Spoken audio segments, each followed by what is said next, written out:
Hi, welcome everybody. Welcome to our Nexus for Change, Tools for Change webinar. We are doing these weekly. This is a 30-minute high-impact webinar where we're sharing with you hopefully an impactful tool that we believe you can start using today in order for you to leverage some of the technologies and techniques that are out there that make collaborative change meaningful and impactful. Today we'll be talking about how you can leverage breakout rooms and virtual sessions for virtual engagement and making sure that every one of your participants has a voice in the process. So have you ever led a virtual meeting and you've looked at the faces of the folks that are participating and you're wondering whether they are with you, whether they're listening, or whether they feel maybe that they're just in another boring webinar? Maybe they had to sit through the session and you're sort of struggling to keep their attention. You're wondering whether or not they're maybe browsing their social media feed on the second screen that they've set up. Maybe you've been in a situation where you're trying to manage somebody who's very much hogging the spotlight and loves to hear themselves talk, and you're trying and struggling how to get additional contributors into the conversation. Or maybe you've been in a situation where you were asked to plan a meeting virtually and online for a whole lot of people. I was recently in a conversation where somebody said, well, we don't want a whole lot of people to show up for this, right? How are we going to keep them interested and entertained? And so I went and I picked up my guitar and in the naked light I saw 10,000 people, maybe more. People talking without speaking. People hearing without listening. And that's not super helpful, right? When people are not listening and they're not speaking, you obviously want to avoid that. So the intention for part of how you can leverage these breakout rooms is really to allow you to design for more rather than for less. I really think that in a lot of ways, that is the way to go. We can always make adjustments for fewer people and figure out, okay, I didn't have as many people show up for the session as we had intended. That's not a problem. But if you suddenly have a lot more people show up, that can be challenging a lot of times. I think the one sentence that's on the slide here that you're looking at is really important to me. People support that what they've helped create. That is sort of, for me, a summation of what collaborative change is all about. And always, what they create is better than if they hadn't showed up. So the more voices that you can bring in and meaningfully engage, the better off you're going to be. Now, one question is, why do these breakout rooms work? Why does it make sense? And I believe that that is something that doesn't just apply to virtual breakout rooms. I think this applies to breakout rooms in general. The reason that they work is that just about every change process or many of the methodologies, quick plug for the Collaborative Change Global Library, I'll share a link here with you in the chat. Many of the methodologies that focus on collaborative change engagements include in some way, shape, or form the cycle, this idea of a diverge, converge, that you start together, then you spread out and reflect and explore, and then you come back together. And so this is meaningful, I think, and one way to leverage that effect, that reality, is when you are using breakout rooms in a virtual session. So in order to leverage a breakout room, what is important to keep in mind? And in our practice, we have found that it is really important to keep these three elements in focus. One is that you want to have a clear structure for your engagement. You want to have a clear assignment, clear purpose, clear idea of what are the intended outcomes of why I'm sending you into a breakout session or why you're choosing to go into a breakout session. The second one is that you need some sort of convening or enabling structuring element that can be very informal, but it can also be a much more formal thing. One of the ways that we have found is very effective to use is to use a liberating structures element. Keith McCandless and Henry Manowitz, they called it a microstructure. How do you structure the things that you have control over and how you're asking people to engage with one another? I'll put another link. No, the link is already in the chat. So liberating structures under the design elements, you can read about microstructures. And that'll give you an idea of what that's all about. The third piece is that you want to have some mechanism in place that allows people to ask quick questions before they go into the breakout. So they don't feel that they got rolled over by, wait a minute, now I'm in the breakout session, what are we doing again? If you cover those three elements, usually you'll have a good chance that people can be engaged. In that is always also, again, that process for the questions before you send people into breakout rooms. A lot of times will have to do with technology, depending on the comfort level of the folks on the platform that you're using. One thing I want to mention is that some folks are very adamant that virtual breakout rooms actually are better than in-person breakout rooms in an in-person session, an on-site session. A facilitator, a host can jump from the different, from one room to another in that session, rather than having to walk from one room to the other. And in a way, the virtual environment sort of insulates people a little bit, where sometimes that can be beneficial for creativity. I'm currently in different work teams, one where I do music projects, recording projects with a former colleague in Germany, another where I'm doing some app development work with somebody who is currently in the Netherlands. And I think there's something to that, that the virtual environment can be beneficial sometimes. A word of warning that I want to share is when you are in virtual environments, or I think in general, breakouts don't really work well when they are a gimmick or sort of a purpose in and to themselves. I don't know if you remember Saturday Night Live, Mike Myers, Linda Richmond character, talk amongst yourselves.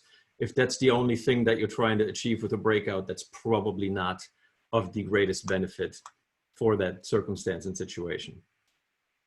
When participants are unfamiliar or challenged by the technology, that'll be another issue that you want to address ahead of time. And again, similar to what we checked on earlier, if somebody sort of takes over and is dominating that breakout session, that can a lot of times lead to some frustration. So I want to actually try this with you guys this morning. We're going to, here in a minute, hop into an actual breakout session. There are 11 of us here, so I'll probably split us up into 3 to 4 folks per room. And we will have a breakout conversation. We'll have a convening question that sort of is going to set the stage as to why we're going into the breakout sessions. And we're going to use an adaptation of the liberating structure called 1, 2, 4 all. It is one of my favorites. If you come to these sessions regularly, you will hear me talk about it somewhat regularly. I'll put another chat for you here into another link for you in the chat, rather than the chat into the link. Liberating structures 1, 2, 4 all, it's sort of in the name. You have 1 minute to think to yourself about, in this case, our convenient question. In an in-person 1, 2, 4 all, you then have 2 minutes with a partner. You then have 4 minutes as a group of 4, and then you report out to the whole. And so with that process, if you go through the whole thing, it takes 12 minutes. It's a great engagement to sort of get everybody's voice into a larger question or a larger decision. I want to share with you guys some templates. If you were doing this yourself, if you're trying to design a breakout, you would have one slide. This is my suggestion that would identify for the participants who is meeting and what is the sort of aim of this group that's getting together. What's the team, what's the group that you're identifying? The second one is what is and why are we meeting? What's the activity? What's the convening question, the convening structure? And then you want to explain that structure and say, how is it that we're going about this breakout session?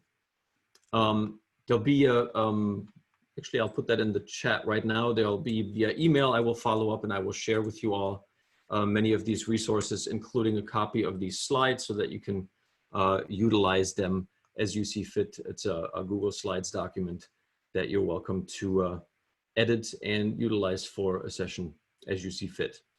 So the first template slide I would suggest goes over the who, the why and what, and the how of the breakout.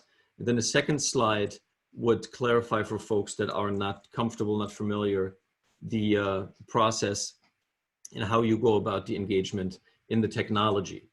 And so There's a PDF that I'm sharing with you as a Google Docs slide. You got to make sure that people understand, okay, there will be a screen that comes up that says, you can see it here on the slide in the top right corner, the host is inviting you to join a breakout room. You will ask your participants to please click the join breakout room button.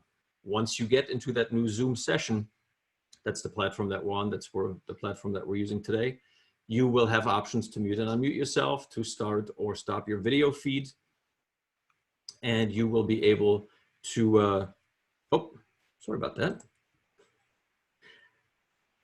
Here we go. You'll be able to start and stop your video feed, and you can at any time come back to the main session, and you can also ask for help from the host in that process. So that's what's going to happen next. I'm going to create some breakout rooms for us. There should be 3 or 4 in each. So I'm going to open the rooms. That means that you should see on your screen an invitation to join. And again, the question is, what would you leverage a breakout room for? 60 seconds to yourself. And I see you guys are already hopping off. And then 2 minutes to talk as a group, how you want to do that. Okay, looks like everybody's back. Not by choice, Teo. Well, I apologize for that. But since this is supposed to be a 30-minute webinar, I had to bring you all back. So you had some good conversation. Yes, for sure. Who wants to share just 2 or 3 like standout ways? Here is how we would as a group, or I would want to leverage a breakout session. Feel free to unmute yourself and share real quick. I'll start. I was just saying when we were unceremoniously brought back to the main plenary here, that I work with a group of 40 or 50 people who are almost impossible to convene in person. And we do a lot of Zoom work, but in terms of giving the opportunity for every voice to be heard, and then to sort of, and to bubble up to the surface, you know, and especially where there are nodes of agreement. That's what I think, that would be critical, I think. Excellent, thank you, Gordon. Somebody else? Yeah, Teo, I'll go. I think I might be the outlier in this group, being a nonprofit guy, and the conversation was revolving around, I don't know necessarily how we would use it, but then I was thinking perhaps from a board standpoint. Nonprofit boards are notorious for not being able to convene as an entire group, even if it's 6-8 times a year. So possibly using it as a full board meeting, the Zoom app, and then breakout sessions would be committees breaking out for quick questions and answers, and then coming back to the full board. Excellent. All right, so I'll share with you 2 quick examples. One that was maybe my favorite experience in leveraging this tool was we had a hybrid open space that we organized as both a local event and an online event. We had, I want to say, about close to 30 people in the room and another maybe 25 that joined us online. And we had in our on-site environment, we had a main room and then 3 breakout sessions, each with their own computer. And we had online the same setup. So we had 3 breakout rooms that were organized online, or 4 actually, one was in the main room. In order for that to work, what we learned, we needed a host on site that would sort of manage that session, because you're trying to manage and bridge the conversation between the 3 to 5 to 7 people in the room and the 4, 5, 6 people online. And that is a bit challenging because one or the other sometimes can take over, depending on how you have cameras set up. Can the folks that are in the virtual group see everybody in the room and so forth? But that was really cool, because the report that we got back from the folks that were in those sessions was that they really felt connected once they had sort of the technology piece and can we see each other figured out. And we had really meaningful engagements of open space sessions. Those of you not familiar with open space, I'll be sure to include a link in the email that I'll send you all for follow-up. But it's basically an environment where you can walk in and out of a session at your own leisure. Say somebody is presenting on virtual breakout rooms, I'm interested in that session, let me attend here. If after 5 minutes you find there's no value for you in that conversation, you go to another session that talks about engaging special needs children with online tools. I made these up. but so that engagement was really cool. Another experience that I had that was following similar open space principles was an online conference where about 120 or so of us came together in on the Kiko Chat app, which is one of the platforms that uses Breakout Rooms. And I think I was in one session with somebody from Singapore for 20 minutes, then stepped out and came back and went to a session with a gentleman that was convening it from Poland. And so you really had access to a knowledge base across all time zones in this virtual environment, and sort of that stepping into a small group of 5 to 7 and coming back to a large panel, sort of reporting out, was really a meaningful experience. You can see here on the slide, I listed some other ways. I think the panels that Steve just spoke about for a board team, and then the subcommittees would be one way, the virtual conferences. Carol and I did a presentation last week on after action reviews, and you can utilize, if you're pressed for time, you can use, there's 4 questions in after action review. You could use 1 breakout room per question and then bring the group back together. Open space, certainly in online teaching, this is a meaningful tool as well. Many designers of curriculums will tell you that they use breakout sessions quite frequently in online learning. Last thing I want to cover before we go to Q&A is the availability. I apologize. The availability of this tool is still somewhat limited. There are obviously many providers of video conferencing services. You see a whole bunch here on the right. The ones that I have some limited experience with, that I know for a fact offer breakout rooms as a feature set, are listed on the left. My experience is mainly with Zoom and Kiko Chat, a little bit with GoToMeeting. The fact that we're convening here on Zoom gives you some idea as to what our preferred tool set here is at Nexus for Change. But there is certainly other platforms that are available. If you are in a situation where you're trying to figure this out, hey, do I want to use these tools? I think there's 2 things you have to balance. Number one is, what am I most comfortable with as a presenter? What's the technology tool that I can most intuitively use?